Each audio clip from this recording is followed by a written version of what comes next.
Kemudian yang berikutnya periksa apakah jawaban Anda sudah memenuhi kaidah fisika. Kaidah fisika yang maksud adalah berapa bilangan desimal yang harus kita perlukan di akhir reaksi. Ini pembulatan angka bilangan kardinalnya atau bilangan pentingnya itu di akhir, jangan di proses-proses awal. Karena kalau setiap langkah dibulatkan, maka makin jauh nilai dari nilai sebenarnya. Khususnya kalau Anda melakukan penghitungan gravimetri itunya. Nanti sama hasilnya. Nah, contoh misalnya. Contoh 41 itu contoh dari bab 4 untuk contoh yang pertama itunya. Senyawa cisplatin yaitu platina, diamonia, dikloro telah digunakan sebagai agen anti tumor. Nah, cisplatin ini disiapkan dengan reaksi antara kalium tetrakloroplatin, platin itu platina ya, dan amonia. Jadi K2PtCl4 dalam larutan bereaksi dengan 2 molekul atau 2 mol ya di sini, 2 mol NH3 dalam bentuk gas. Hasilnya adalah senyawa cisplatin yang kita inginkan dengan membebaskan 2 mol kalium klorida dalam larutan. Jadi cisplatin yang dibentuk bentuknya adalah benda padat, artinya dia akan berupa endapan. Berapa gram cisplatin yang dapat diperoleh? Dari 0,8862 gram kalium tetrakloroplatina. Nah, Anda dapat mengasumsikan, asumsi itu artinya menganggapnya, bahwa di sana ada NH3 yang cukup. Jadi NH3-nya di sini berlebih untuk bereaksi dengan kalium tetrakloroplatina. Nah, karena di sini koefisien reaksinya sudah menunjukkan jumlah atom yang sama, bisa dibuktikan N di sebelah kiri ada 2, di sebelah kanan juga N-nya ada 2. Karena jumlah mol NH3-nya ada 2 mol, ada 2 molekul di sana. Jadi N-nya ada 2. Hidrogennya ada 6 di sebelah kiri. Di sebelah kanan 2 NH3 artinya H-nya juga ada 6. Kemudian Cl di sebelah kiri ada 4, di sebelah kanan Cl2 yang di cisplatin ditambah 2 kali Cl pada HCl. Jadi Cl-nya sudah 4 ini. Sebelah kiri ada 2K, sebelah kanan juga ada 2K. Platina sebelah kiri ada 1, sebelah kanan ada 1. Jadi koefisiennya sudah menunjukkan jumlah atom yang sama di ruas kiri dan ruas kanan. Tahapan 2, 3, dan 4 dari persamaan setimbang kita melihat bahwa 1 mol K2PtCl4 itu setara dengan 1 mol cisplatin yang akan dibentuk dalam reaksi ini. Nah, massa molar K2PtCl4 dan massa molar cisplatin masing-masing adalah 415,1 gram dan 300,1 gram. Angka ini dihitung berdasarkan angka yang ada di dalam tabel berkala. Jadi dasarnya adalah yang ada di tabel berkala yang ada di bagian atas ini.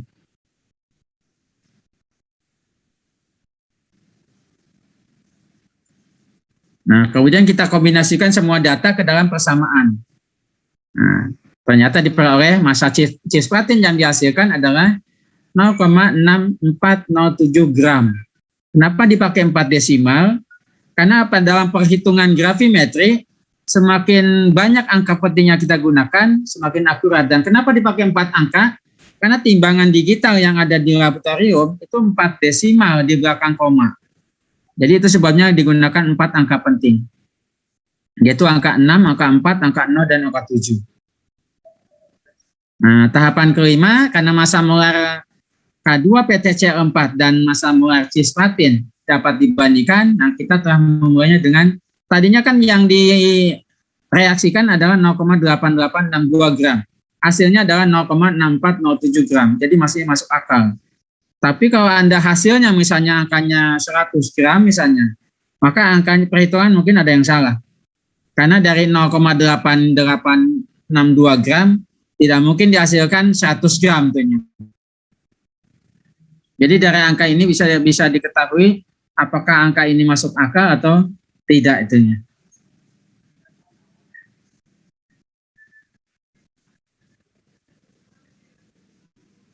Kemudian reagen pembatas atau limited reagen. Ketika melakukan suatu reaksi, reaksi biasanya tidak terdapat dalam jumlah stoikiometri yang tepat. Jadi biasanya bisa-bisa saja dua-duanya berlebih. Atau yang satunya lebih kecil, yang satunya jumlahnya lebih banyak. Sehingga nanti reaksi ditentukan oleh jumlah mol yang lebih sedikit. Saya contohkan misalnya ada 2 celana dan 3 baju. Mau dipasangkan satu demi satu tuhnya. Pakai padanan satu-satu. Maka yang digunakan adalah 2 baju, 3 celana misalnya. Maka bajunya yang dijadikan standar.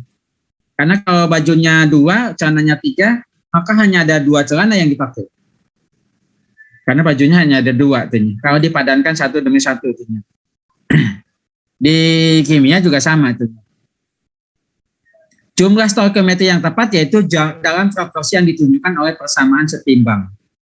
Reaksi yang habis pertama kali dalam suatu reaksi itu disebut reagen pembatas atau limiting reagen. Karena jumlah maksimum hasil reaksi yang dibentuk tergantung kepada berapa banyak jumlah reaksi yang asli terdapat. Nah, reaksi lain yang terdapat dalam kuantitas yang lebih besar dari yang dibutuhkan untuk bereaksi dengan kuantitas reagen pembatas dikenal sebagai reagen berlebih atau excess reagen. Nah, contoh, pada suhu yang tinggi, belerang dalam kurung simbolnya adalah S, dari bahasa Latinnya adalah sulfur, bergabung dengan besi, ditulis Fe karena aslinya adalah ferrum. Membentuk besi 2 belerang. Ditulis angka 2 Romawi karena valensi besinya valensi. Kalau ditulis valensi 3 maka besi belerangnya ya besi 3. Karena besi punya 2 valensi, dia ada valensi 2, ada valensi 3. Yang berwarna coklat hitam kecoklatan. Jadi besi Fe benda padat ditambah belerang. Itunya benda cair, hasilnya adalah besi belerang. Dengan valensi besi valensi 2. Hasilnya adalah benda padat. Nah, dari reaksi kimia ternyata koefisiennya sudah setimbang. Karena besi di sebelah kiri ada 1, sebelah kanan ada 1.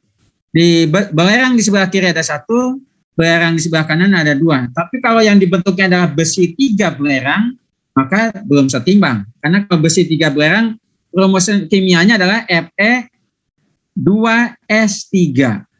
Kalau dia besinya besi 3.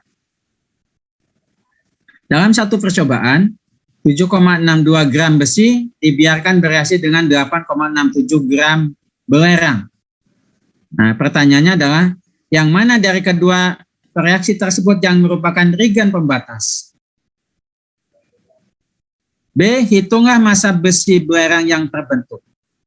C. Berapa banyak reagen berlebih yang tersisa pada akhir reaksi. Jadi pertanyaan bagian C ditentukan oleh pertanyaan bagian A. Nah, yang A, kalau diduga besi itu 56 massa atomnya.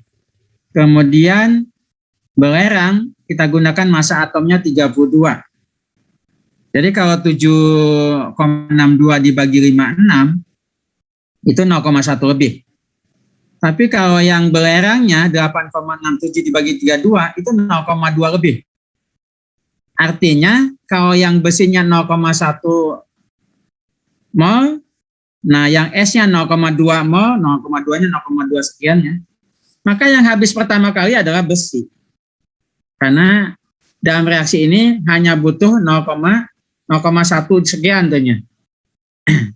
Jadi di sini reagen pembatasnya adalah besi, sedangkan belerangnya adalah reagen berlebih. Jadi yang akan tersisa adalah di akhir reaksi belerangnya. Sedangkan besinya sudah habis dipakai semua. Nah, untuk yang besi belerang, jumlah molnya ditentukan oleh jumlah mol besinya, bukan oleh mol belerangnya. Masa kita lihat. Massa molar besi dan belerang masing-masing 55,87. Saya kalau di ujian biasanya dipakai 56. Kemudian untuk belerang itu saya pakai 32. Kalau di tabel 32,07. Mol besinya 0,136 mol. Sedangkan mol belerangnya 0,27 mol. Nah, karena kita hanya butuh 0,136, artinya besi akan habis duluan. Sedangkan belerang masih ada tersisa 0,134 mol. Jadi belerangnya yang akan masih ada sisa. Jumlah mol es yang diperlukan untuk bereaksi dengan 0,136 mol besi adalah sebesar 0,136 juga. Karena jumlah mol belerang yang dibutuhkan adalah sesuai dengan jumlah mol besi. Sesuai koefisiennya 1:1:1. Karena tersedia 0,27 mol belerang, lebih besar dari yang diperlukan untuk bereaksi dengan besi, maka es harusnya reagen berlebih. Dan besi adalah reagen pembatas, karena dari tadi sudah habis, sebesar 0,136 mol. Sedangkan belerang, karena ada 0,270 mol, jadi dia masih ada sisa 0,134 mol. Nah, sedang berapa mol besi belerang yang dibentuk? Sejumlah mol besinya, yaitu 0,136 mol. Jadi nanti mol besi belerangnya 0,136 dikalikan dengan massa molar besi belerang, yaitu 55,87 ditambah 32,07. Jadi 87,94.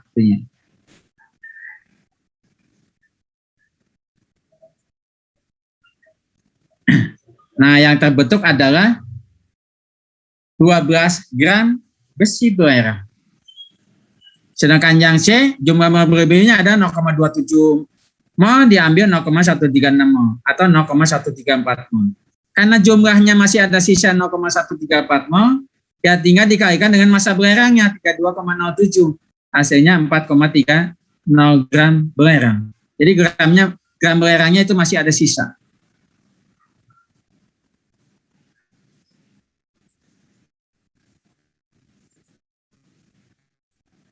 Kemudian hasil reaksi atau produknya. Ada tiga jenis hasil reaksi dalam studi kuantitatif reaksi kimia. Kuantitatif artinya melibatkan penghitungan dan pengukuran tentunya.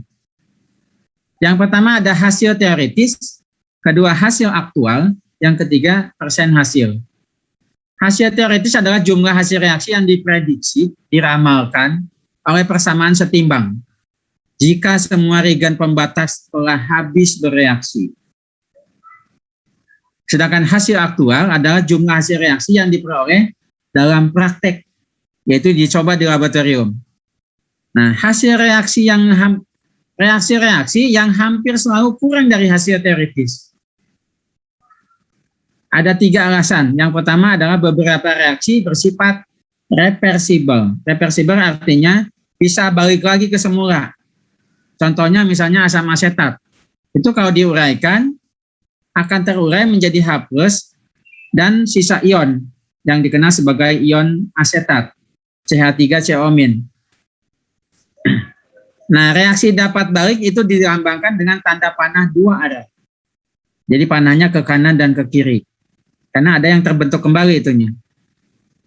Yang kedua, sulit untuk memulihkan semua hasil reaksi dari medium reaksi.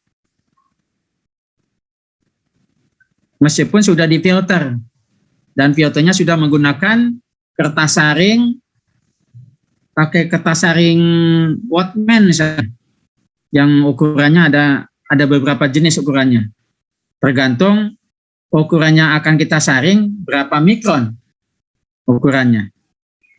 Yang ketiga, hasil reaksi yang terbentuk dapat lebih lanjut bereaksi di antara mereka, atau dengan bereaksi membentuk hasil reaksi yang lain. Nah, kemudian maka digunakanlah yang ketiga, yaitu persen hasil, yaitu proporsi hasil aktual dengan hasil teoritis. Jadi hasil aktualnya berapa gram, hasil teoritisnya berapa gram, kemudian dikalikan 100%. Maka satuannya adalah persen. Angkanya bisa 1 sampai 100%. Saya contohkan misalnya untuk asam asetat itu kurang dari 5% yang terurai. Jadi kecil sekali. Itu sebabnya kalau Anda mencampurkan asam cuka waktu makan bakso tentunya tetap asam karena asam asetatnya masih banyak di sana, masih ada 95% lebih. Karena yang terurai hanya 5% tentunya.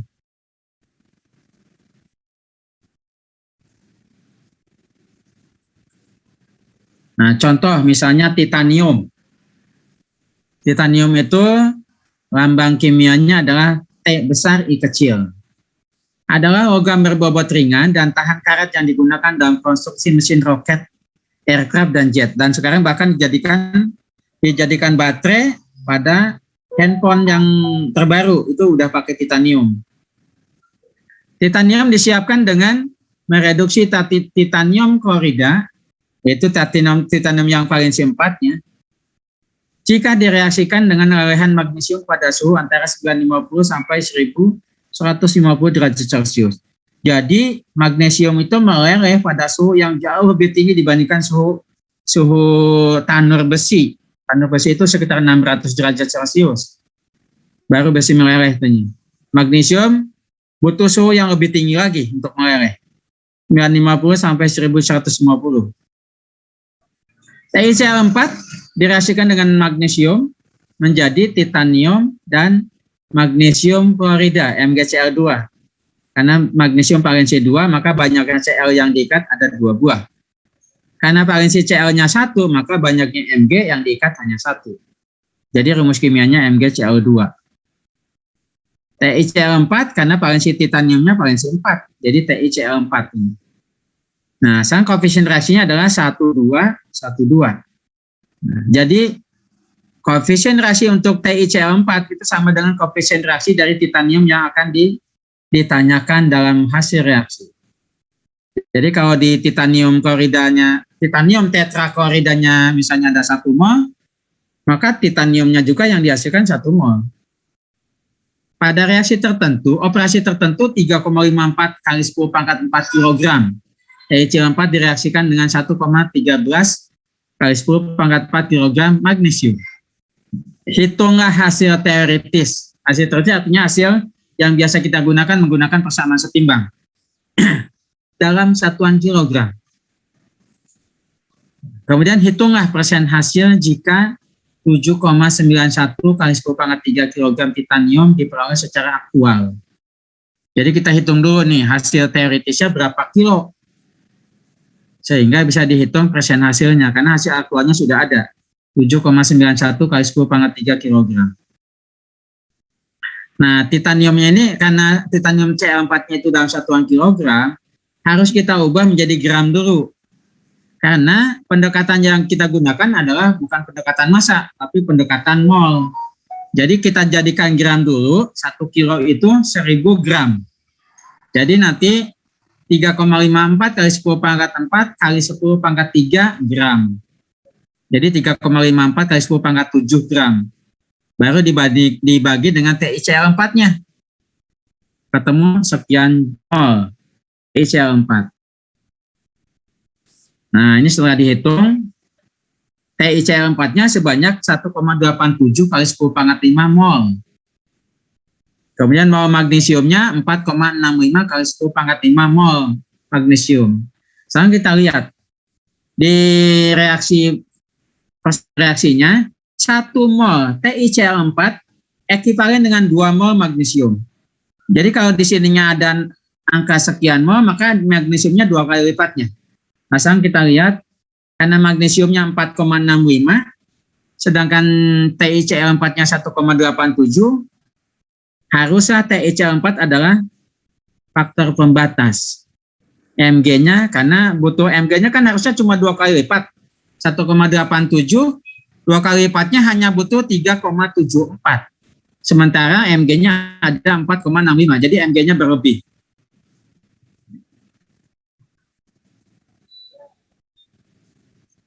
Nah, karena tersedia 4,65 kali 10 pangkat 5 mol Mg, lebih besar dari yang diperlukan untuk bereaksi dengan TiCl4 yang merupakan reagen pembatas, maka Mg harusnya reagen berlebih. Jadi nanti mol yang sudah diketahui tinggal dihitung. Nah, sang mol TiCl4 kan sama dengan mol titaniumnya. Jadi mol titaniumnya terbentuk adalah juga sebesar 1,87 kali 10 pangkat 5 mol. Tinggal dikalikan titaniumnya berapa massa molar dari titanium bisa dilihat di tabel berkala.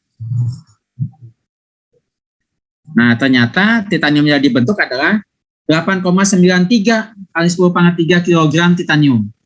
Nah, sekarang berapa hasil aktualnya? hasil aktualnya hanya 7,91. Jadi tinggal dibandingkan 7,91 kali 10⁻³ dibagi 8,93 kali 10⁻³ kali 100%. Hasilnya hanya 88,6%. Jadi hasil reaksi dalam suatu reaksi kimia itu jarang yang mendapatkan 100%. Angka 88,6 itu sudah termasuk angka yang tinggi itu nih. Karena kalau yang kita gunakan asam asetat hanya 5% yang di hasil aktualnya. Kecil sekali itunya. Kemudian bedanya konsentrasi dengan pengenceran larutan. Konsentrasi biasanya lebih pekat.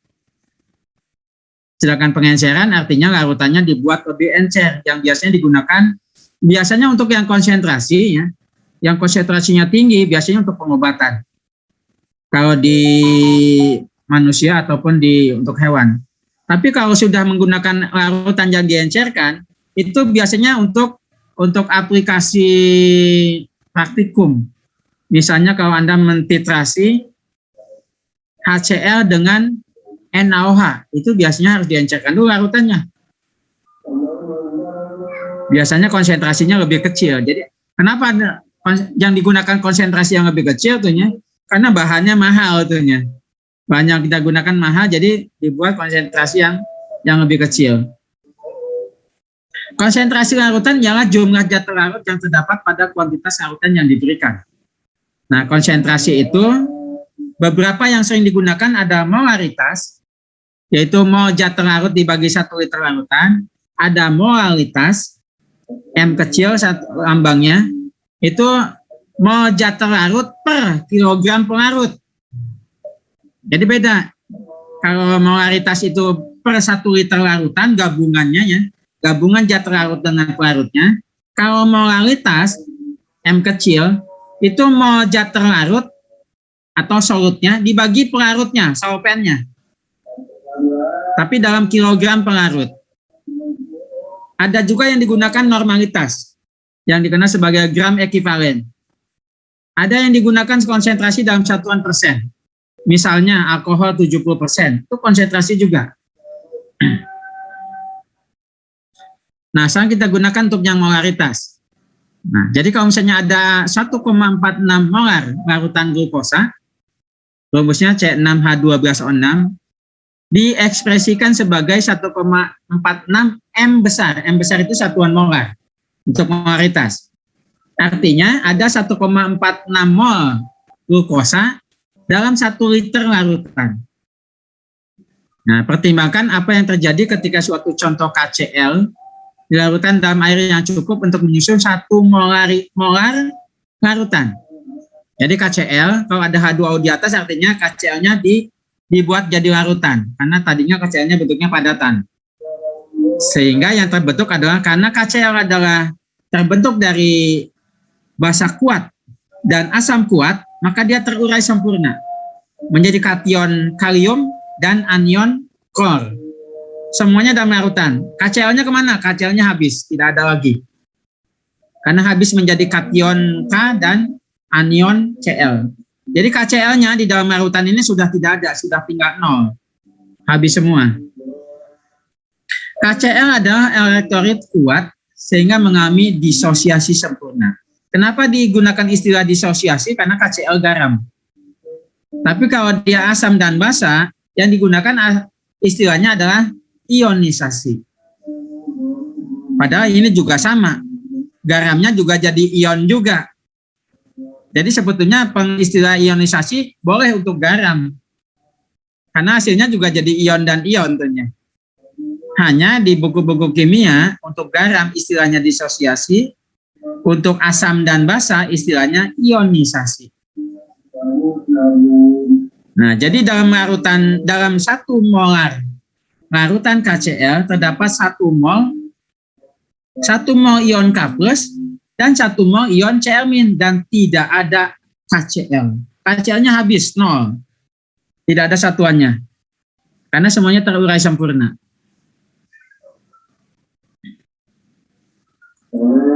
Contoh, berapa gram natrium sulfat diperlukan untuk menyiapkan 250 mililiter larutan yang punya konsentrasi 0,683 molar.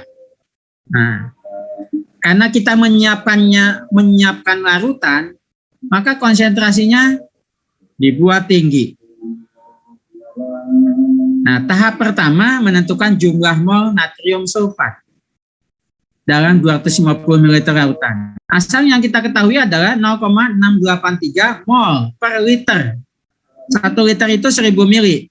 Jadi ini ada 0,683 mol Na2SO4 dalam 1 liter larutan. Nah, kita mau membuatnya hanya 250 mili. Maka kita kalikan 250 mili kali 0,683 mol per 1000 mili. Karena 1 liter itu 1000 mili. Maka hasilnya adalah 0,171 mol natrium sulfat. Karena sudah dalam satuan mol, maka tinggal kita kalikan dengan massa molar natrium sulfat. Natrium itu 23, mungkin kalau di tabel mungkin 23 lebih ya, atau bahkan mungkin bisa kurang dari 23. Belerang 32,07 kalau di tabel, tapi kalau hitungan saya, di ujian saya pakai 32. Oksigen saya pakai 16, maka hasilnya akan mendekati 142. Tapi karena ini 142,1-nya angka yang digunakan pada tabel, maka angkanya yang dekat, angka ini yang dipakai ini. Jadi kita tulis gram natrium sulfatnya 0,1171 mol kalikan dengan massa molarnya. Maka ketemu 24,3 gram. Di mana nimbangnya? Maka kita timbang nih. Dalam menggunakan timbangan digital atau neraca digital yang dikenal sebagai neraca Sartorius kalau ada di lab kimia ya, yaitu 24,3000. Karena timbangan itu 4 desimal. Dan jangan kira Anda mudah menimbang 24,3000. Karena kalau ada angin tuh timbangannya bergerak terus ayunannya. Sehingga untuk mendapatkan 24,3000 itu mungkin butuh waktu 10 menit. Baru angkanya bisa pas, dan jarang yang bisa angkanya pas. Angkanya pasti goyang tuhnya. Nah, anggaplah angkanya 24,3, maka timbanglah 24,3 gram natrium sulfat yang ada di lab itu di tempat penyimpanan bahan kimia.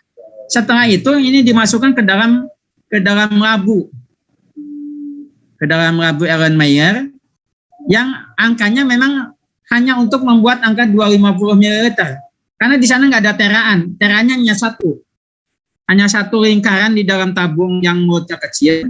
Itu ada biasanya warna biru ya. Nah, pada teraan seperti itu, kemudian ini masukkan 24,3 gram pada labu Erlenmeyer. Setelah itu, istilahnya bukan labu Erlenmeyer, karena di situ ada ukurannya, dia maka dinamakan labu ukur atau labu volumetrik. Setelah itu tambahkan aquades. Berapa aquadesnya? Aquadesnya bukan 250. Karena kita mau membuat larutannya 250.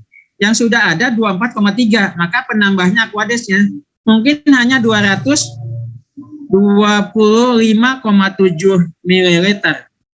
Karena totalnya jadi 250. Sambil digoyang-goyang labu ukurnya supaya nanti larut sempurna. Nah, jadilah larutan yang konsentrasinya 0,683 molar yang nanti akan kita simpan sebagai larutan stok. Disimpan di lab. Begitu diperlukan baru dipakai. Tapi larutan ini ada masa batas penggunaannya. Ada yang hanya cukup 6 bulan. Artinya kalau digunakan di semester 1, di semester 2 mungkin sudah tidak bisa dipakai. Karena waktunya bisa lebih dari 6 bulan, sudah kadaluarsa. Jadi bahan-bahannya sudah berubah konsentrasinya. Dengan adanya waktu dibuka, ada udara masuk, terjadi oksidasi dan sebagainya. Jadi itu sebabnya dalam suatu penelitian, semua reaksi harus dibuat baru. Jadi ditimbang, dibuat baru supaya yakin maka hasil penelitiannya akan benar. Karena kalau Anda nggak yakin menggunakan bahan-bahan yang lama, kalau misalnya sudah kadaluarsa, bisa saja suatu reaksi terutama untuk mikroba ya bisa berubah. Misalnya E. coli kita warnai, harusnya warnanya pink, tapi ternyata warnanya jadi ungu. Karena ternyata mikroba yang kita gunakan umurnya terlalu tua. Yang harusnya maksimal 48 jam, Anda gunakan umur yang sudah 72 jam misalnya. Jadi yang harusnya gram negatif berubah menjadi gram positif.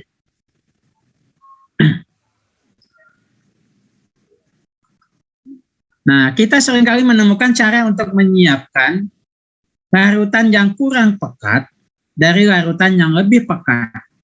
Nah, prosedur ini yang dikenal sebagai pengenceran atau dilution. Nah, dalam melakukan proses pengenceran, sangat berguna untuk mengikat bahwa penambahan lebih banyak pelarut ke jumlah larutan stok mengubah konsentrasi larutan tanpa mengubah jumlah mojat pelarut. Jumlah mojat pelarutnya tidak berubah. Saya contohkan misalnya Anda membuat larutan gula. Taruhlah ditimbang gula pasirnya 10 gram. Kemudian Anda tambahkan air. Jadi 1 gelas misalnya. Jadi 200 ml. Itu gulanya tetap 10 gram. Anda tambahkan air lagi jadi 300 ml. Gulanya tetap 10 gram. Jadi jatuh larutnya tidak berubah. Hanya makin encer, makin tidak manis airnya. Karena Anda gunakan air yang banyak. Nah, itu yang disebut dengan pengenceran. Nah, karena jumlah mojat sebelum dan sesudah reaksi tidak berubah, maka kita gunakan hukum Lavoisier. Jadi konsentrasi awal kali volume awal sama dengan konsentrasi akhir dikalikan dengan volume akhir. Nah, jadi soal matematika yang alkohol 70% menjadi 50% bisa digunakan rumus ini. Kalau itu kuliah kimia. Dengan sistem konsentrasi 1 dikalikan dengan volume 1 sama dengan konsentrasi kedua sama dengan volume yang kedua, yaitu volumenya volume campuran. Boleh menggunakan rumus ini.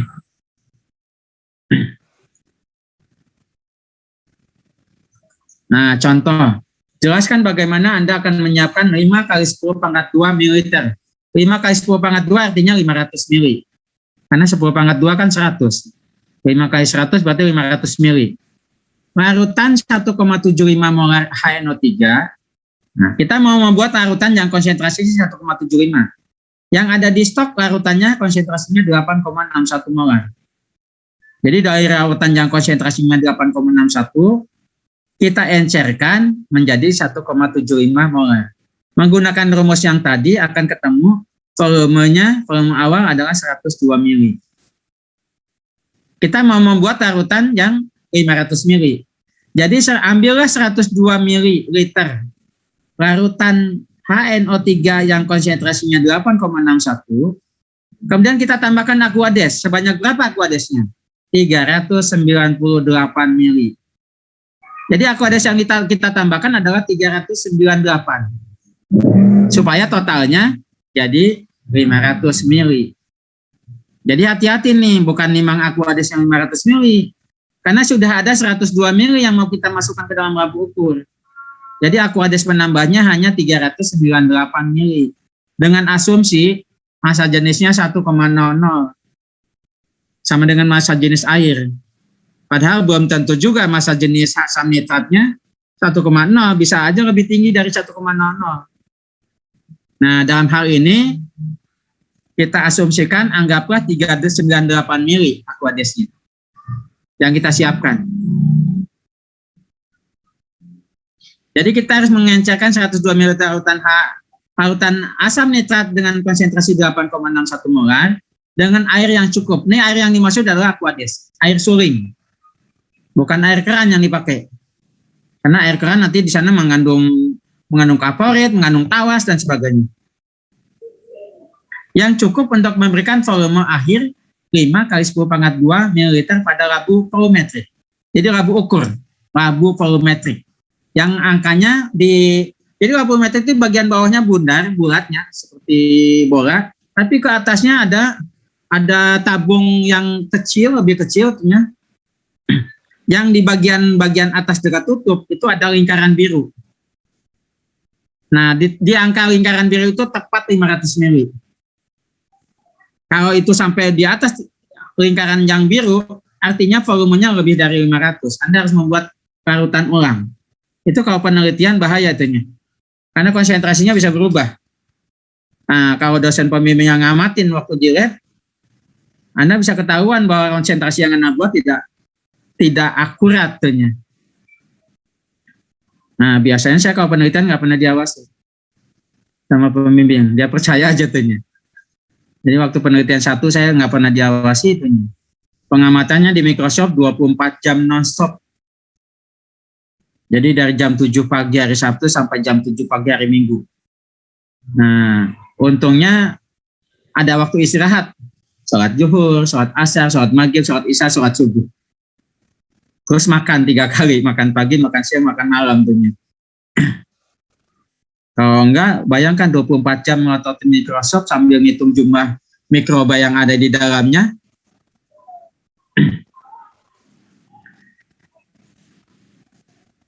Jadi udah tahu ya apa yang harus disiapkannya. Jadi ambil 102 ml larutan stok, kemudian masukkan ke dalam labu polimetri yang ukurannya 500 ml, kemudian tambahkan Aquades perlahan-lahan hingga mencapai 500 ml. Jadi Aquadesnya bukan 500, tapi 398 ml. Nah, jadilah larutan yang konsentrasinya 1,75 molar. Dan asam nitrat termasuk asam kuat. Hanya tidak sekuat asam sulfat. Asam sulfat kalau kena kulit itu bisa terkelupas kalau ada di ruang asam ya. Kalau asam sulfatnya yang ada di ruang asam, yang konsentrasinya masih 2 molar katanya. Dan memang konsentrasi tertingginya hanya 2 molar untuk asam sulfat.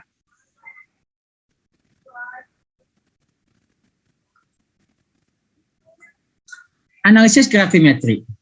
Nah, ini yang sering digunakan oleh mahasiswa TIV dan TVG untuk reaksi pengendapan. Karena mereka dapat ada kimia fisik, mungkin ada kimia 3 dan kimia 4 nih. Sementara di Paperta hanya dapat kimia 1. Karena kimia 2-nya sudah dihapus, termasuk juga matematika 2 juga sudah dihapus. Sehingga hanya ada matematika 1. Tapi nanti program studi yang baru, program studi ilmu komputer, dia sudah ada matematika 1, ada matematika 2, dan materinya sama dengan matematika 1 yang ada di Paperta. Jadi matematika 1 yang ada di Paperta, itu nanti di ilmu komputer jadilah 2 matematika 1 dan matematika 2. Dan saya sudah diminta oleh Pak Setiono untuk membantu mengajar matematika 1 dan 2 di program studi ilmu komputer. Nah, analisis gravimetrik, nah kalau yang tadi analisisnya analisis volumetrik, artinya berdasarkan volume. Nah, yang sekarang analisisnya berdasarkan gravimetri, jadi ditimbang pakai neraca. Analisis gravimetri adalah prosedur analitik yang melibatkan pengukuran massa, maka dinamakan gravimetri, pengukuran berdasarkan massa. Satu jenis percobaan analisis gravimetri melibatkan pembentukan, isolasi, dan penentuan massa endapan. Jadi pembentukan endapan, kemudian memisahkan endapan itu lewat filter, menggunakan filter pakai kertas Whatman-nya. Setelah itu ditimbang berapa massa endapannya. Endapan yang terbentuk disaring pakai kertas Whatman. Ada nomornya, ada nomor 32, 33, 34, ini tergantung ukuran endapan yang mau kita saring berapa mikron. Kemudian dikeringkan, setelah itu ditimbang.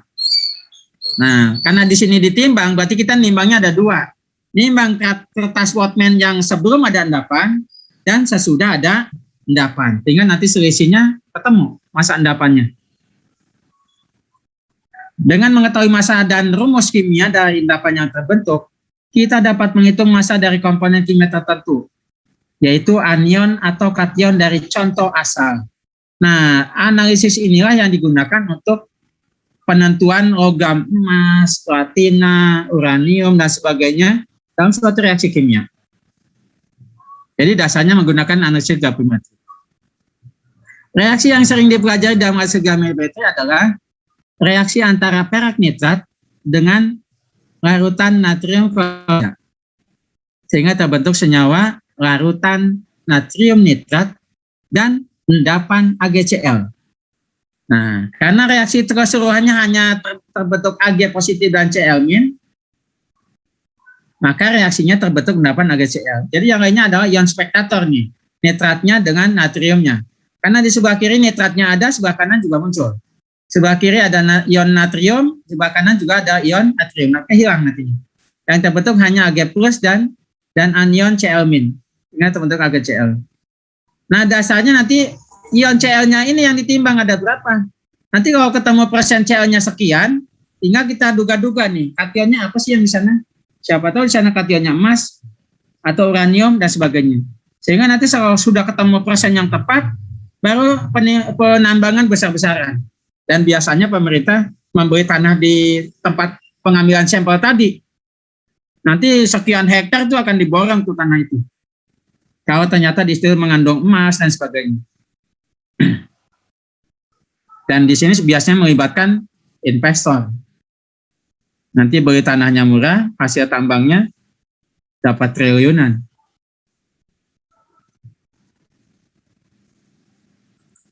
Contoh, suatu contoh atau sampel ya, dari 0,5662 gram senyawa ionik mengandung ion klorida, tetapi belum diketahui identitas logamnya. Dilarutkan dalam air dan ditreatment dengan perak nitrat berlebih. Nah, jika massa endapan AgCl yang terbentuk adalah 1,0882 gram, berapakah persen massa Cl? Nah, dengan reaksi tadi ya, karena yang terbentuk hanya Ag positif dan Cl- menjadi AgCl, maka yang berperan hanya ion-ion ini. Nah, karena yang terbentuknya 1,0882 gram AgCl, maka kita jadikan mol dulu AgCl-nya. Nah, dengan asumsi Ag-nya 108, Cl-nya 35,45. Maka bobot molekul atau massa molar dari AgCl adalah 143,45. Nah, kemudian karena kita mau mencari berapa mol Cl-nya, maka kita gunakan 1 mol Cl sama dengan 1 mol AgCl. Karena koefisiennya tadi 111 kan. Nah, untuk asumsi Cl-nya adalah yang ada di dalam tabel, yaitu 35,45. Maka ketemu 0,2690 gram. Nah, karena terbentuknya 0,2690 gram, padahal contoh asalnya adalah 0,5662 gram. Maka persen Cl-nya akan ketemu sekian 47,51%. Nah, Anda bisa menduga kation apa sih yang persen Cl-nya hanya 47,51. Anggaplah misalnya kalium, maka kita hitung KCl, Cl per K berapa perbandingannya? Kalau ternyata bukan 47 berarti bukan kalium. Jadi logam-logam yang ada di dalam tabel berkala bisa kita cari nih rumus-rumus kimianya. Nanti kalau angkanya tepat 47,51 berarti logamnya akan ketemu logam apa. Nah, dari angka-angka ini orang-orang para kimia udah tahu. Begitu persen AC-nya ketemu sekian, dia udah yakin nih, oh ini ada emas di sini. Meskipun hanya pendugaan dari persen, tapi dia kan mengambil sampelnya nggak satu. Ngambil sampel beberapa tempat dan berdekatan, kemudian pada berbagai kedalaman. Sehingga begitu dia yakin di situ ada emas, maka itu dijadikan target penambangan emas. Misalnya yang terjadi di daerah yang sana itunya, yang Antam. Dulu modelnya seperti itu tuh. Hanya mengambil sampel tanah dan sebagainya. Setelah itu diyakini bahwa itu mengandung emas, ya jadilah penambangan besar-besaran tuh. Orang yang gurandilnya aja yang tidak berhak menambang, ngambil, pada kaya tuh. Hanya ngambil tanah-tanahnya aja kemudian diperiksa tuh. Ternyata mengandung emas. Nah, bagi yang resminya sebagai yang pemerintah, yang Antamnya, yang PT Antamnya. Belum lagi kalau dia gunungnya memang gunung emas, misalnya seperti Freeport. Itu bukan kilo lagi, itu berapa ribu ton emas yang diangkut ke Amerika Serikat ini tanpa pengolahan di Indonesia. Belum lagi yang PT Newmont di Sulawesi, yang tairnya dibuang ke laut pada kedalaman 80 meter di bawah permukaan laut, sehingga Indonesia kebagian pencemarannya. Sementara sumber daya mineralnya diangkut keluar. Dan kalau Freeport dulu dikuasai oleh Indonesia sesuai pasal 33 ayat 3, Indonesia udah kaya raya dari dulu.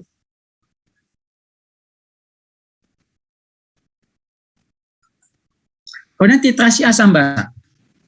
Dalam percobaan titrasi, sebuah larutan dengan konsentrasi yang telah diketahui dengan akurat, biasanya larutan asam, kalau dia titrasi asam basanya.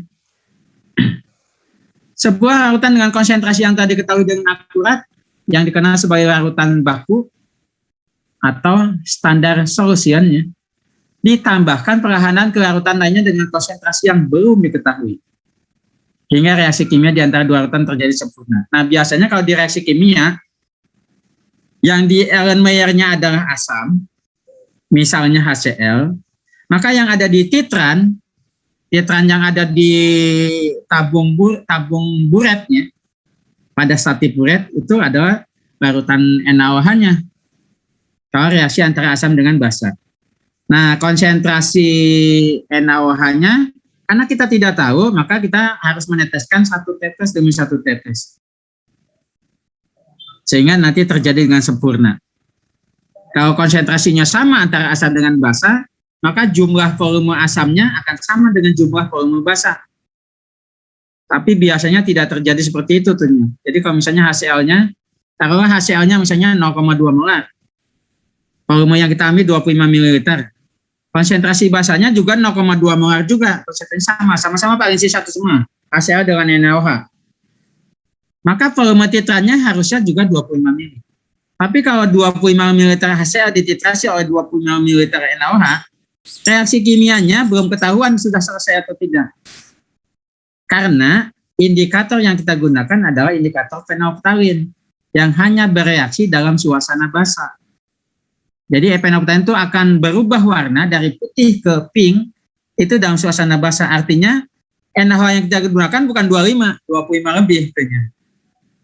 Apalagi kalau yang melakukan reaksi kimianya buta warna. Tidak bisa membedakan mana pink, mana ungu. Sehingga nanti yang terjadi adalah warna ungu. Mungkin volumenya bukan 25, jadi 26 mili. Jadi angkanya jadi makin besar artinya. Nah, sebagai pertimbangan 1 ml larutan NaOH itu ada 22 tetes. 22 kali kita teteskan ke Erlenmeyer. Jadi kalau misalnya sampai jadi ungu, jangan-jangan setengah mili itu yang ditambahkan. Bukan lagi cuma 1-2 tetes tuh. Karena kalau hanya 1 tetes, pinknya tidak terlihat. Meskipun kertas yang di bagian bawah Erlenmeyer, kita gunakan kertas warna putih. Masih sulit membedakannya. Mana itu putih atau sudah pink. Jika kita mengetahui volume larutan baku dan larutan yang belum diketahui digunakan dalam titrasi, dan konsentrasi baku, kita dapat menghitung konsentrasi larutan yang belum diketahui.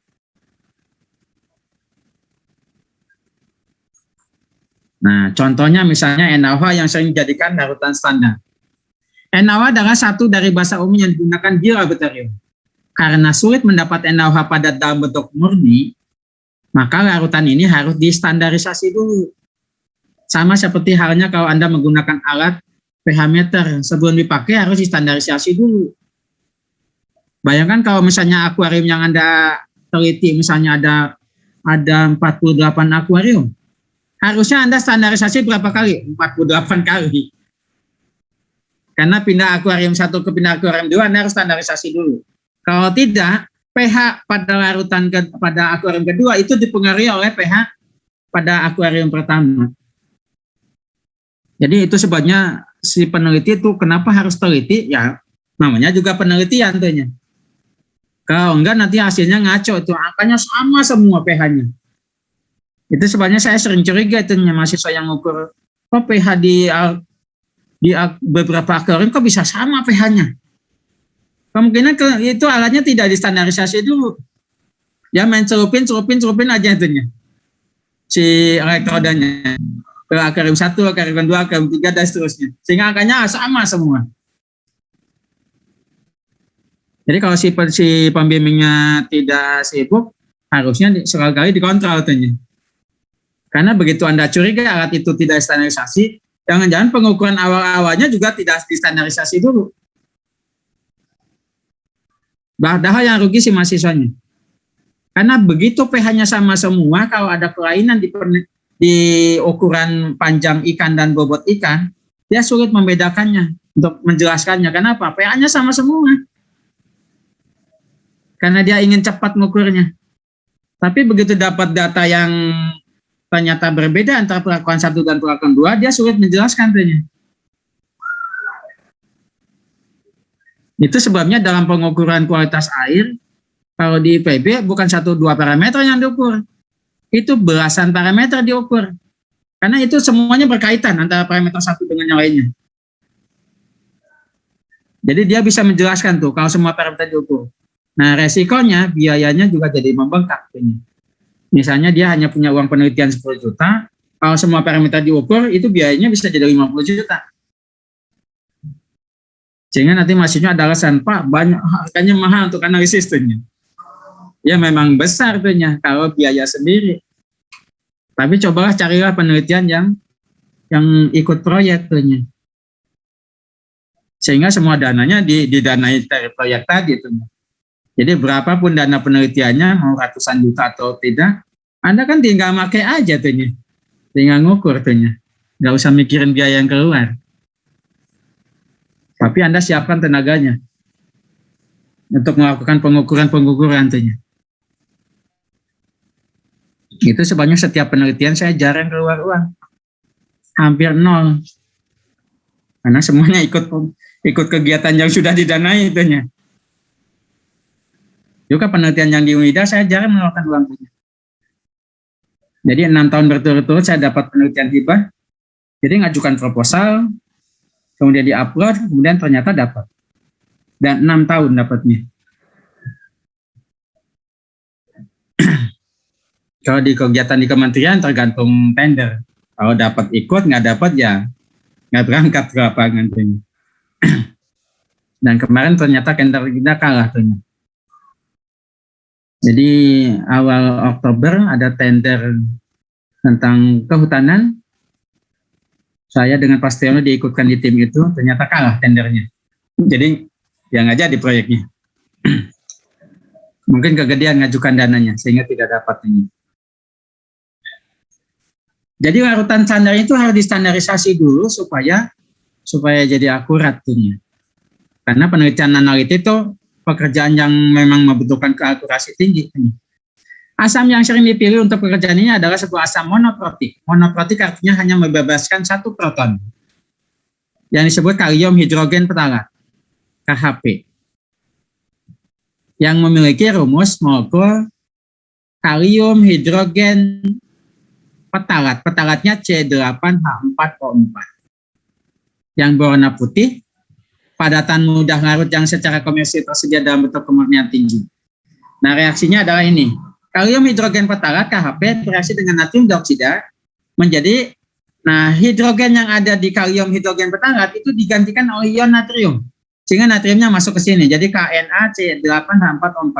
Nah, sekarang hidrogennya menggantikan natrium, jadilah H2O. H dengan OH jadi H2O. Karena kalau koefisiennya sudah 1 semua, artinya 1 mol natrium hidroksida akan direaksikan tepat dengan 1 mol kalium hidrogen petalat. Nah, NaOH biasanya kita gunakan massa molarnya Na23, oksigen 16, hidrogen 1. Jadi hampir 40 gram untuk 1 molnya. Nah, contohnya ada reaksi ini. Jadi nanti dengan cara yang sama ya, menghasilkan reaksi seperti ini.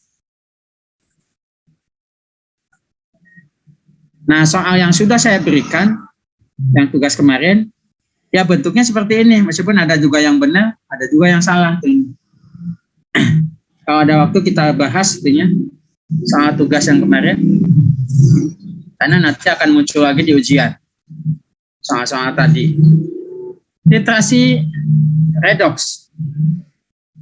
Tadi ada titrasi asam basa, asam dititrasi oleh basa. Nah, titrasi redoks juga sama. Kita dapat dengan hati-hati menambahkan suatu larutan yang mengandung asam agen pengoksidasi, dengan kata lain adalah oksidator, terhadap suatu larutan yang mengandung agen pereduksi atau reduktor. Titik ekivalensi dicapai ketika agen pereduksi dioksidasi sempurna oleh oksidator. Di sini juga sama, digunakan indikator. Hanya indikatornya dalam reaksi reduksi atau reaksi oksidasi. Nah, yang tadi titrasi asam basa, indikator yang dipakai adalah dalam suasana basa indikatornya. Titrasi redoks secara normal memerlukan indikator atau petunjuk yang biasanya larutan atau regen. Dalam kasus ini indikator yang punya warna yang berbeda dalam bentuk teroksidasi dan dalam bentuk tereduksi. Nah, pada atau mendekati titik ekivalensi, perubahan yang tajam dari warna indikator akan terjadi karena perubahan dari satu bentuk ke bentuk lainnya, sehingga titik ekivalensi dapat diidentifikasi dengan segera. Jadi kalau begitu ada perubahan warna, akan ketahuan. Misal, indikator yang dipakai adalah kalium dikromat, Cr2O7. Nah, ini tadinya indikatornya warnanya oranye atau kuning. Dengan perubahan reaksi, dia akan berubah menjadi hijau. Jadi begitu dari kuning atau oranye menjadi hijau, akan ketahuan nih, bahwa reaksinya sudah mendekati titik kesetimbangan, titik ekivalensi. Juga kalau yang digunakan indikatornya adalah kalium permanganat, KMNO4. Maka indikatornya akan berubah dari ungu, KMNO4 itu PK ya. Kalau yang biasa ibu-ibu yang sudah punya bayi, biasanya tahu tuhnya. Jadi kalau bayinya gatal-gatal kulitnya, itu direndam dalam rautan PK tuhnya. Rautan PK, hanya hati-hati tuhnya. Itu PK ini kalau konsentrasinya tinggi, itu kulit bayinya bisa melepuh tuhnya. Biasanya tidak disarankan pakai ini. Pakai zat lain tuhnya. Supaya gatal-gatalnya hilang. Misalnya pakai bedak talak katanya. Nah, karena kalau ini kayak menompatnya ini di bak mandi nih taruhnya. Sambil mandi direndam si bayinya tuh. Nah, KMNO4 ini ion permanganatnya akan berubah menjadi ion mangano yang bervalensi 2 sehingga muatannya positif 2. Warnanya akan berubah dari ungu yang gelap itu akan menjadi pink merah muda. Jadi terlihat nih ada kontras antara perubahan warna indikator. Nah, contoh misalnya reaksi ini. Cuma ini penambahan H plusnya asalnya dari asam dan penambahan H2-nya dalam suasana asam atau basa. Ini bisa dilakukan dengan menyamakan muatan sebelah kiri harus sama dengan muatan di sebelah kanan. Nah, biasanya soal seperti ini saya hindari ini di ujian. Karena ini satu soal ini bisa setengah jam belum ketemu jawabannya. Kalau mengerjakan soal reaksi indikator reaksi reduksi oksidasi itu. Jadi ini hanya untuk teori saja tentunya untuk bacaan. Untuk praktikum pun jarang dipakai untuk mahasiswa Baperta ya. Kecuali anak TIP TPG yang sering pakai titrasi redoks. Di Baperta biasanya kita gunakan titrasi asam basa yang lebih mudah diamatinya.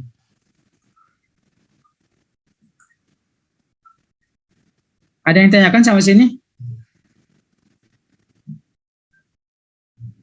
Daftar HD-nya saya setting jam 6:30 sampai 8:30. Jadi Anda masih bisa buka LMS sampai 8:30. Masa jangan lebih dari 8:30 itu nutup tuh daftar HD-nya nggak bisa diisi.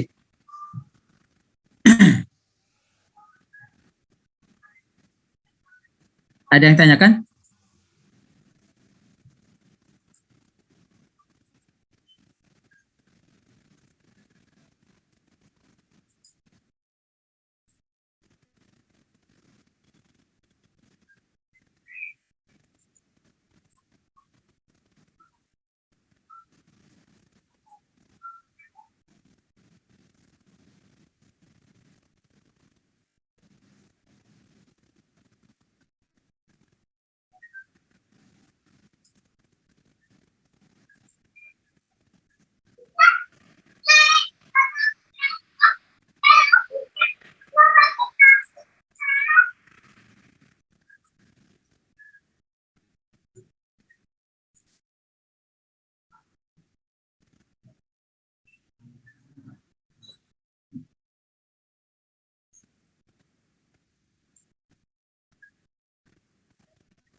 Untuk kehadiran hari ini udah saya rekap. Kalau dilihat dari Zoom ya, yang belum ngisi, yang tidak ikut Zoom adalah Agus Rahmat Setiawan. Saya mau cek di LMS-nya, apakah dia ngisi daftar hadir. Kalau ngisi berarti dianggap hadir semua. Ini yang saya rekap baru 14 orang. Tapi TO menggunakannya bukan ini. Dia menggunakan kehadirannya dari LMS. Saya gunakan rekap ini karena nanti kehadiran saya hitung 10% yang dimasukkan ke si akad nanti. Ada yang tanyakan nggak? Kalau tidak ada, saya lihat untuk jawaban yang tugas ya.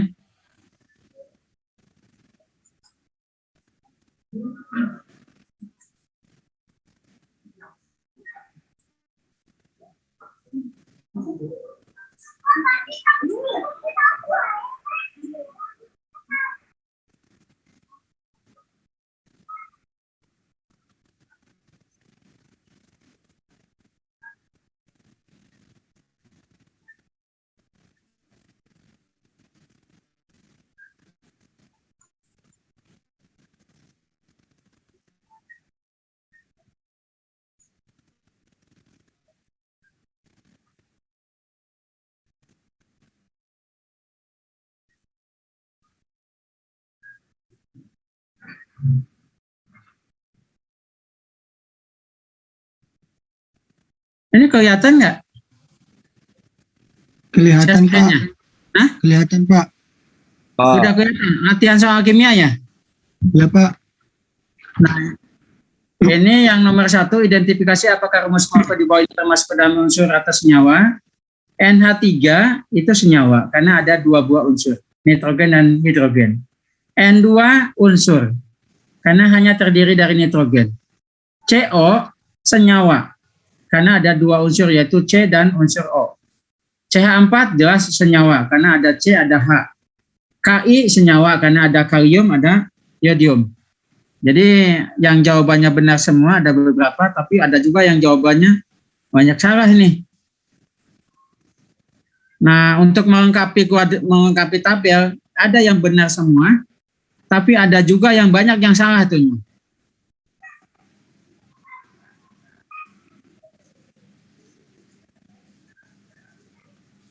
Ini benar yang saya berikan yang ini ya, cuma BR-nya nggak masuk ya.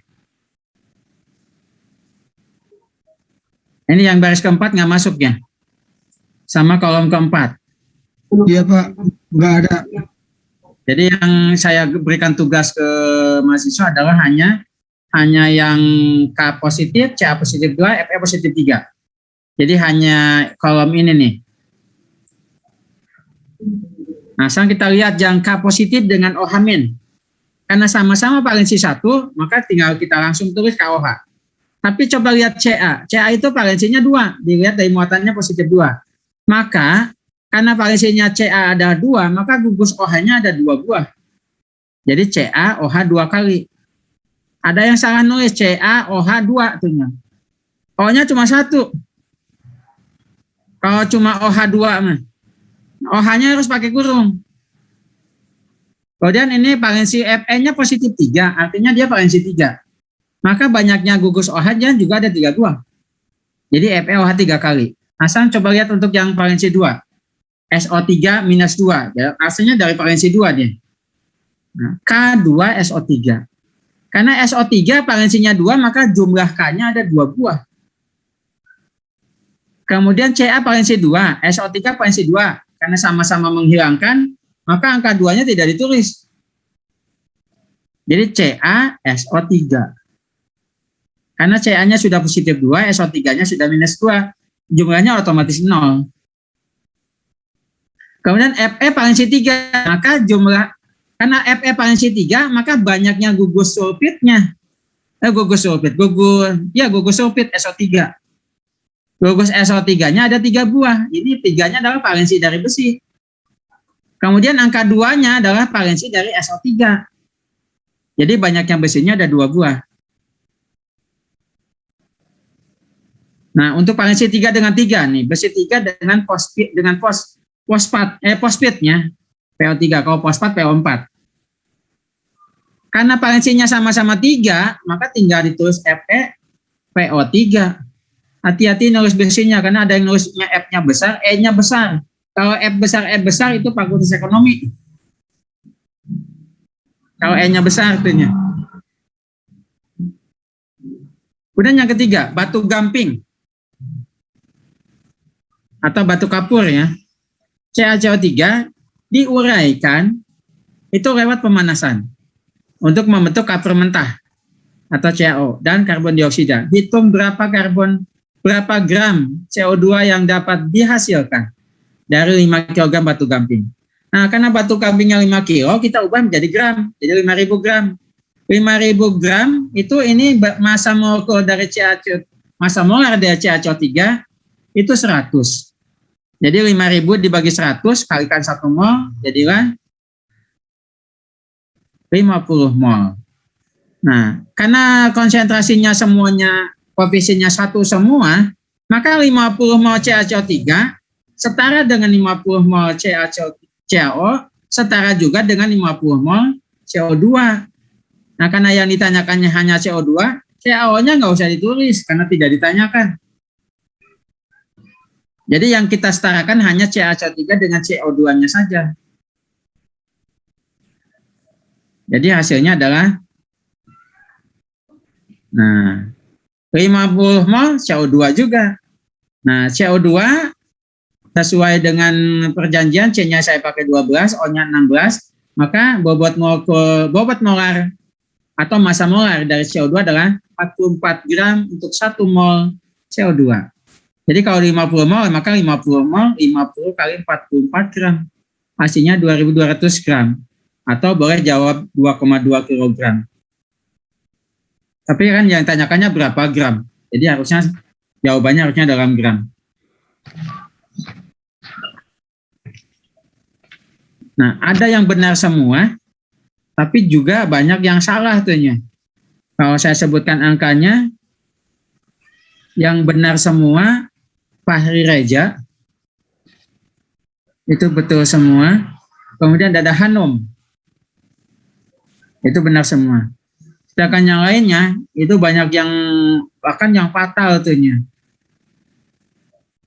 Jadi kalau disebutkan angkanya, Upi dapat 65, Ipon 70, Alesius 75, kemudian Nur Farida 70, Risalati 60, kemudian Rizky Adi Saputra 90, Hazim Aroyan 80, kemudian Agus Rahmat Setiawan 60, Fatur Rahman 85, M. Maliki Ibrahim 70, Abdul Latif 80.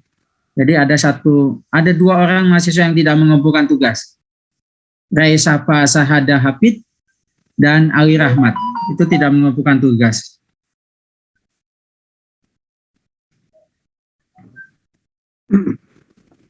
Pak, boleh nanya Pak? Ya. Si soal nomor 4 itu pakai rumus M sama dengan M kali MR ya Pak? Nomor 4. Yang tadi baru dibahas itu Pak, yang 2.200 gram jawabannya. Oh, yang 200. Yang 200 gram. 2 kilogram. Oh, ini masih ada soalnya ada 5 ya? Iya Pak, ada 5 Pak. Yang nomor 2-nya apa? Yang nomor 2-nya itu. Oh, bilangan oksidasi ya? Bilangan oksidasi dari oksidasi S. itu kalau nggak salah itu ada H2S ya. H2S itu hidrogennya jelas positif 1. Jadi 2 kali positif 1 ada 2 positif 2 ditambah S sama dengan 0. Nah, haruslah bilangan oksidasi S adalah negatif 2. Negatif 2. Kemudian untuk yang apa lagi? H2SO4 ya? Bukan? Ya Pak. H2SO4. SO4 nggak ada, adanya SO2 yang ditanyakan soal. Kalau SO2, maka bilangan oksidasi belerangnya adalah positif 4. Karena di sana kan udah ada 2 oksigen, 2 kali negatif 2, negatif 4. Negatif 4 ditambah S sama dengan 0, jadi S harusnya positif 4. Kemudian yang SO3, ada SO3 nggak? Tidak ada Pak. Enggak ada, Pak. Mungkin besi sulfatnya, Fe2SO4 3 kali. Iya, Pak. Iya, Pak. Nah, itu Ada. S-nya itu positif 6. Iya, iya, Pak. Kemudian ada yang asam sulfat nggak, H2SO4? SO2 Ada, Pak. berapa tadi, Pak? Apa? SO2 berapa tadi, Pak? SO2 S-nya positif 4. Oh, positif 4. Kalau H2SO4, Pak? Nah, H2SO4 itu sama dengan perisulfat, sama-sama SO4 kan? Barannya pasti sama, positif 6. Iya, benar, Pak. Bagus. Satu pertanyaan lagi soalnya apa yang nomor 4?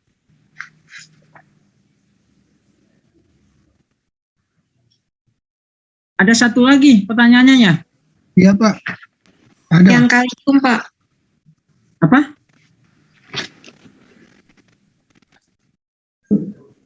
Nomor 5, Pak.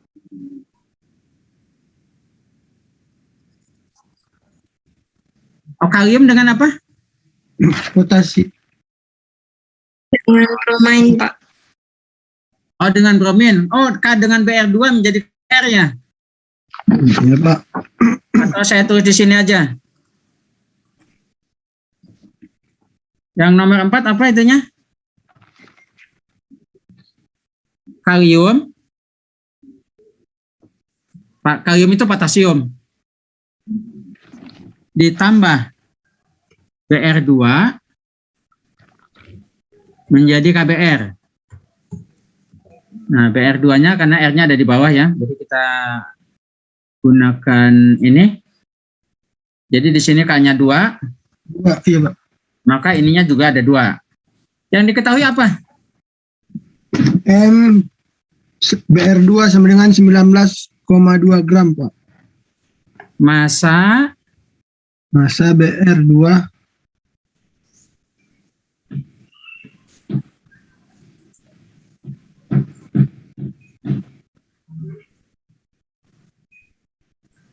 19,2 gram. ya, Pak.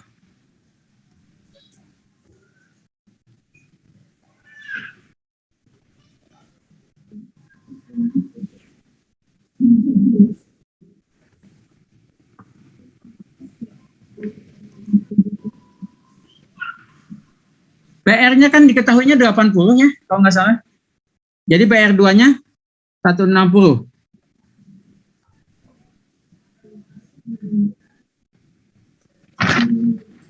Nah, sekarang saya kopikan BR-nya. Ini BR2.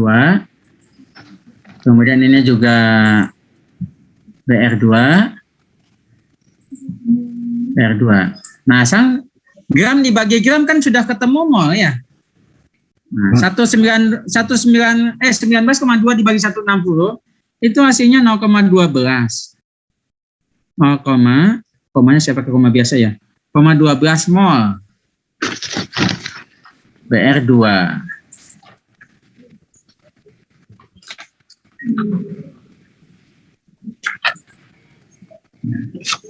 Terus yang ditanyakan apa? Kaliumnya yang ditanyakan kan? Iya, Ya. Pak, kalium, massa kalium. Kan coba lihatnya. Kaliumnya kan ada 2. BR-nya ada 1. Oh, 1 nggak ditulis. KBR-nya ada 2. Jadi 212 koefisiennya. Jadi 2 mol kalium itu setara dengan 1 mol BR2 setara dengan 2 mol KBR. Karena yang ditanyakannya adalah kalium. Jadi kaliumnya aja yang kita setarakan. Jadi 2 mol kalium setara dengan 1 mol BR2.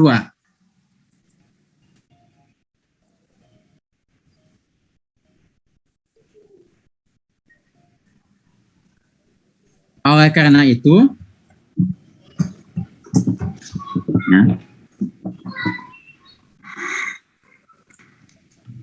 nah sekarang kita lihat tuh ini mol kaliumnya. Mol kalium sama dengan yang diketahuinya tadi berapa? 0,12 mol. Saya copy aja ya. Ini yang sudah diketahui. Ini saya copy.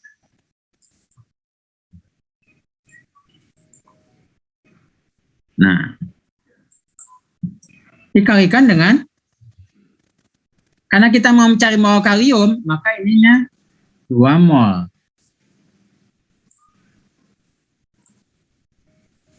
Per. Setaranya dengan 1 mol kan? Dengan 1 mol ini.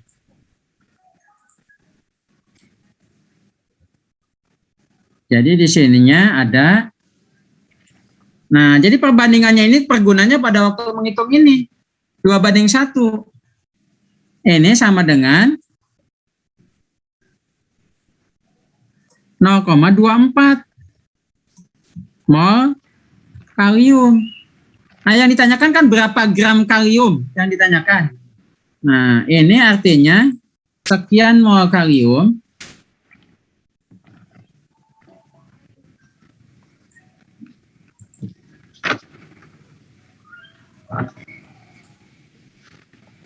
sama dengan, saya tulis ulang, kali, saya gunakan 39 untuk kalium. Gram. Kalium untuk 1 mol. Kalium. Hasilnya, nah yang punya kalkulator mungkin 9, berapa artinya? 9,36 Pak. 36 gram kalium. Jadi ini yang ditanyakan nih, yang 9,3 gram kaliumnya.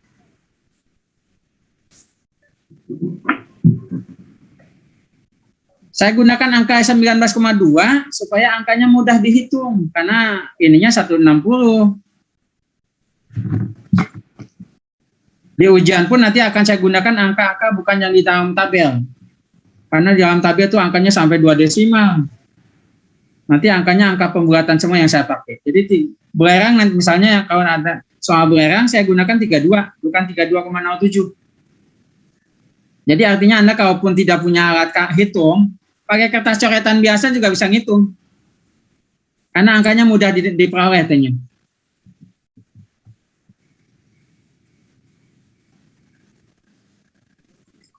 Nah, untuk yang nomor 2 ini ada H2S. Ya.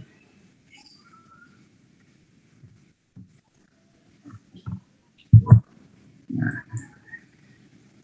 Berapa biloks belerang?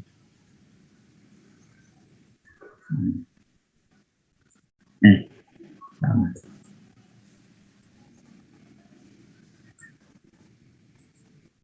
Jadi cara perhitungannya adalah jadi 2 kali biloks hidrogen ditambah karena S-nya hanya 1, ya langsung aja biloks belerang. Kalau ada 2 ya 2 kali kan. Itu harus sama dengan 0. Jumlahnya harus sama dengan 0.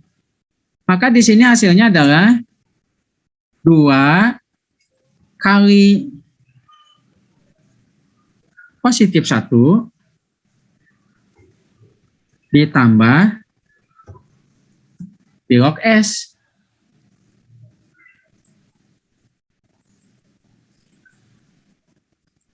Sama dengan 0. Jadi berapa bilok S-nya?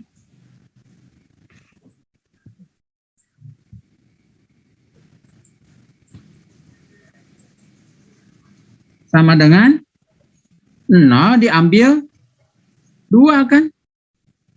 Sama dengan negatif 2. Karena jumlahnya harus 0 dalam H2S. Karena dia senyawa bebas. Nah, sekarang coba ini yang A kalau nggak salah ya. Taruhlah B-nya mungkin saya anggap SO2. B-nya SO2. Maka berapa bilok S-nya?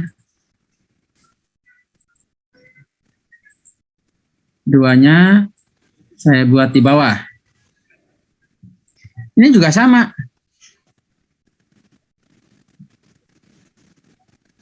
Bilog S. Karena 1 kan berarti nggak usah ditulis satunya. Ditambah 2 kali, nah saya copy aja. Tapi ini saya ganti dengan oksigen. Sama dengan 0 kan jumlahnya? Ini saya tulis lagi. Ditambah 2. Nah sampai sini dah. Saya copy semua.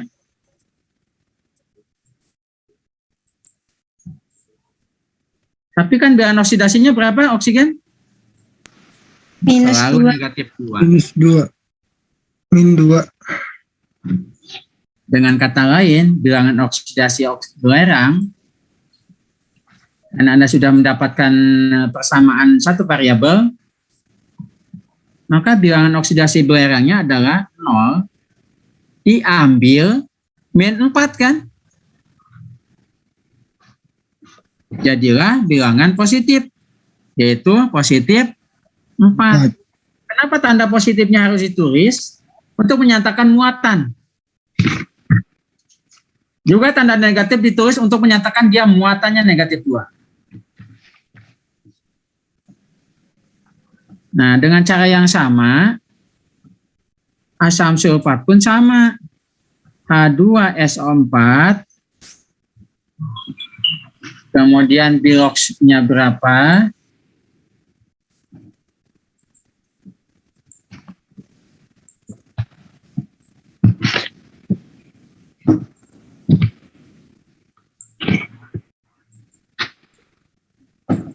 Maka, nah sekarang di sini ada 2. Kalikan dengan bilangan oksidasi atom hidrogen. Karena ada 2 hidrogennya. Ditambah bilox belerang. Ditambah lagi ada 4 oksigennya. Jadi bilox oksigen sama dengan harus 0. Jumlahnya selalu 0 dalam senyawa bebas. Nah, sang hidrogen ini selalu positif 1. Jadi 2 kali positif 1. Nah, ditambah ini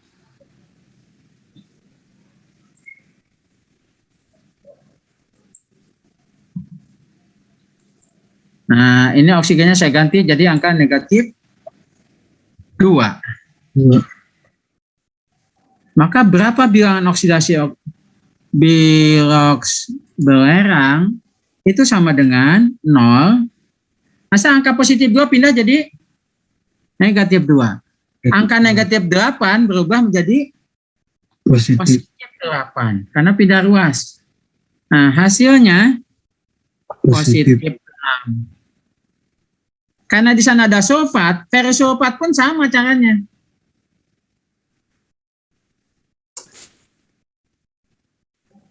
Nah, saya tulis misalnya perisulfat.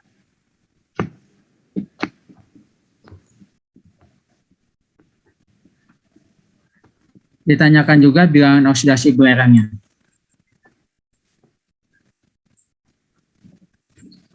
Nah, 3-nya saya turunin. Ya, Kak. Kemudian 4-nya saya turunkan juga. 2-nya saya turunkan. Itu, Kak. Nah, ini juga sama. Jadi 2 kali bilox Fe ditambah. Masang belerangnya ada berapa sekarang? Ada 3 buah.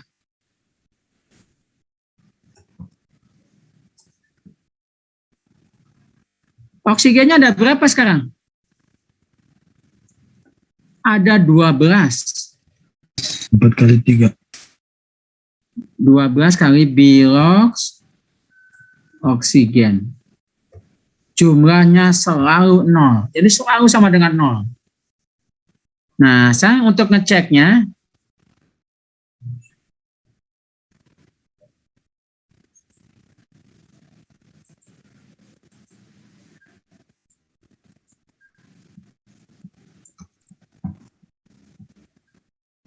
2. Nah, untuk ngecek berapa sih bilangan oksidasi besinya, lihat jumlah sulfat yang dibentuknya. Itu ada 3 buah. Artinya dia asalnya dari valensi 3. Jadi positif 3. Kenapa positif? Karena dia logam. Ditambah belerang. Ya, tidak berubah karena kita masih menghitung 3 kan.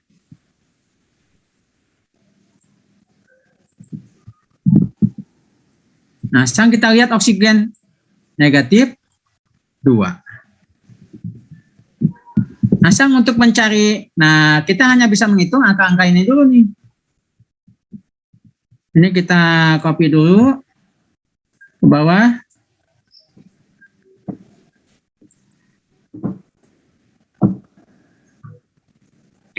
Ini jadi positif 6 ya. 6. Positifnya enggak kita tulis dulu dah. 6. Yang ini jadi negatif 24. Nah, sekarang kan ketemu nih berapa bilangan 3 biloxnya. 3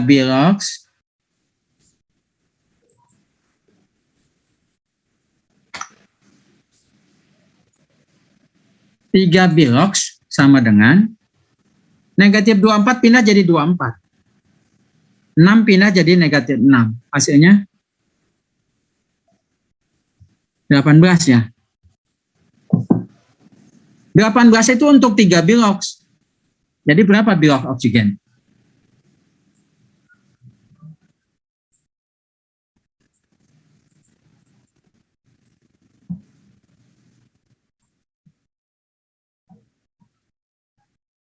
Bilox oksigen itu sama dengan 18 dibagi 3.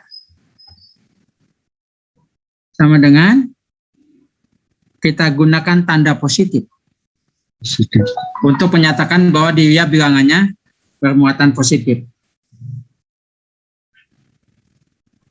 Nah, jadi di sini ada positif 6 biloxnya. Positif 6. Kemudian di asam sulfat juga positif 6.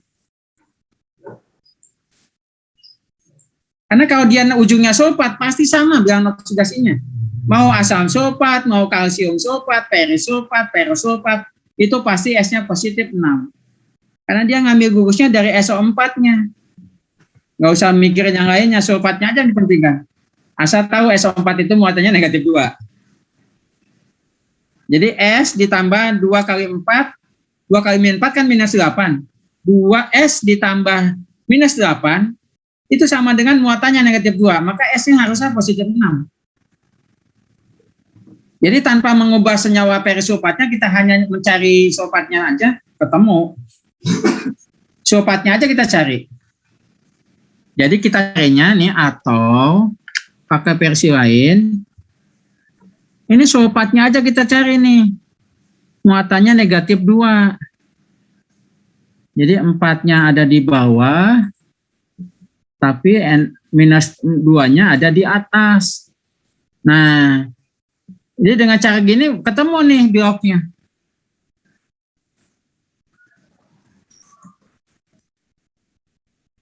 Bilox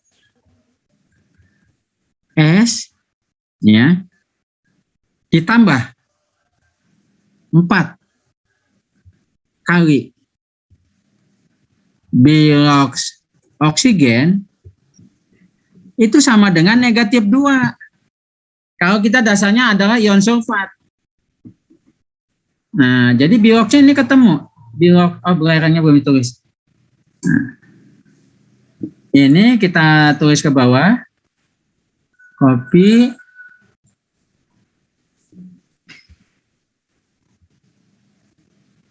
Salah. Nah, sekarang kita tulis dalam bentuk ini. Ini kan oksigennya negatif 2 ya.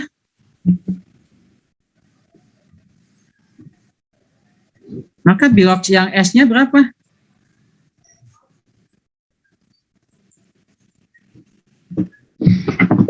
Bilox S-nya sama dengan negatif 2-nya kan tidak berubah, ada di kanan. Negatif 8-nya pindah. Jadi tambah. Hasilnya berapa? Positif 6. Jadi Anda boleh menggunakan ini.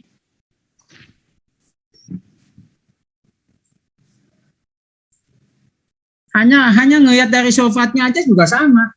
Selama dia menggunakan sulfat, senyawa apapun yang pembentuknya, kationnya, mau besi, mau kalium, mau kalsium, mau magnesium, dan sebagainya, kalau dia ionnya ion sulfat, kita cari ion sulfatnya aja. S-nya pasti positif 6. Boleh menghitung cara itu. Hanya ion sulfatnya aja yang dihitung. Tanpa menghitung besi sulfatnya.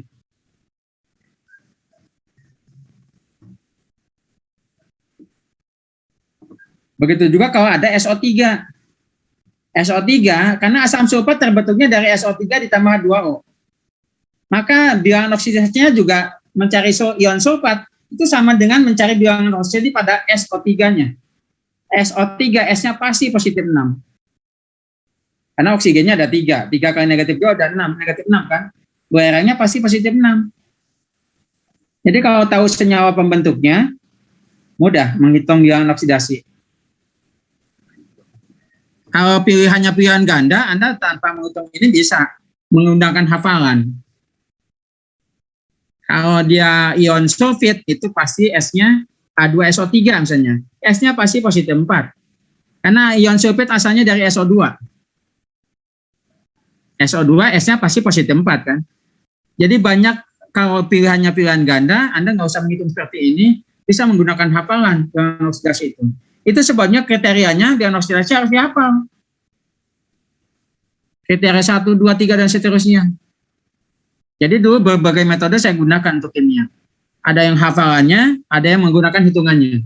Kenapa saya gunakan hitungan? Karena guru kimia kalau menyuruh ke depan itu harus dijabarkan. Artinya kita harus menggunakan hitungan. Tapi kalau misalnya pilihannya pilihan ganda, saya nggak usah ngitung, langsung pilih gandanya aja langsung. Jadi yang lain 2 jam, saya 10 menit selesai.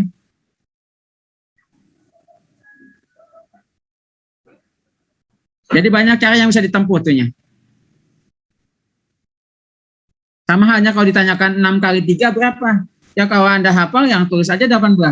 Tapi kalau yang ditanyakannya aljabar, 6 kali 3 itu, 3-nya ada 6 buah. 6 kali 3-nya. Jadi 3 tambah 3 tambah 3 tambah 3 tambah 3 tambah 3. Jumlahnya 18. Jadi pertanyaannya tergantung. Kalau dia aritmetik, 6 kali 3 itu 18. Kalau aljabar, 6 kali 3, jumlahkan angka 3-nya sebanyak 6 buah. Karena guru matematik saya itu ada 4 orang dulu waktu SMP. Ada guru aljabar 1 orang, aritmetik 1 orang, geometri 1 orang, guru yang mengenai statistikanya 1 orang. Dan itu harinya ngajarnya beda-beda. Yang nggak suka matematik, artinya malas ke sekolah. Karena ketemu matematik terus tiap hari. Ketemu guru aljabar, besoknya ketemu guru aritmetik, besoknya lagi ketemu guru geometri, dan nggak ada yang senyum lagi gurunya. Pasang muka galak semua itu 4-4-nya.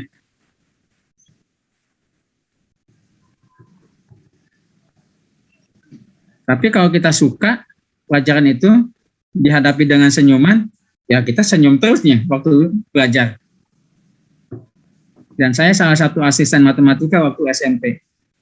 Jadi kalau gurunya tidak hadir rapat, saya yang ngajar di kelas ini. Itu saya mulai waktu kelas 2 SMP. Ngajar teman sekelas yang jumlahnya 50 orang. Dan muridnya nggak keberatan karena yang nyuruh guru. Jadi kepala sekolah yang nyuruhnya. Supaya kelasnya tidak ribut, ya harus ada yang ngajar di kelas ini. Dan saya lanjutkan sampai SMA juga matematika dan kimia itu. Jadi kalau guru kimia nggak hadir, ya saya diminta ngajar di kelas.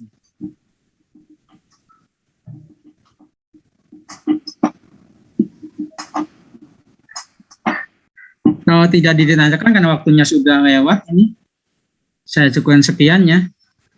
Assalamualaikum warahmatullahi wabarakatuh. Sampai ketemu minggu depan di kelima ya. Ya sama-sama. Kalau nggak salah minggu depan itu termokimia ya, Bapak Ima. Menghitung panas yang terjadi pada reaksi kimia.